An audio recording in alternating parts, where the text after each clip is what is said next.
नमस्कार मित्रांनो, आज 26 जानेवारी आज जरांगे पाटील यांच्या हस्ते नवी मुंबईत ध्वजावंदन झालं आहे आणि आता पुढं आज खूप महत्त्वाचे निर्णय होणार आहेत। तरी आपण माझ्या व्हिडिओला सबस्क्राईब केलं नसेल तर सबस्क्राईब करा। मी अशीच नवीन माहिती आज आणणार आहे।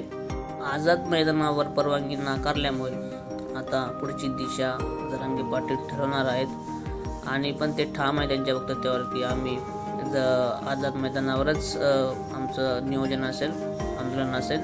तर पुढची माहिती मी लवकरात लवकर घेऊन येईल। शिष्टमंडळाची बैठक पूर्ण झाली आहे आणि आता जरांगे पाटील यांची सभा आहे। सभेमध्ये आज ते आपल्याला घोषित करतील, सांगतील की पुढची दिशा निर्देश काय आहे काय नाही।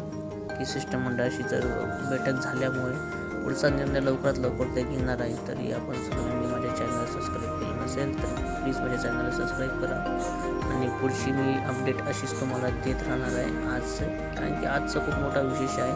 आज आरक्षणाचा विषय खूप मोठा असल्यामुळे आणि चॅनलवरती नवे असाल तर प्लीज चॅनलला सबस्क्राईब करा आणि मला सपोर्ट करा। थँक्यू।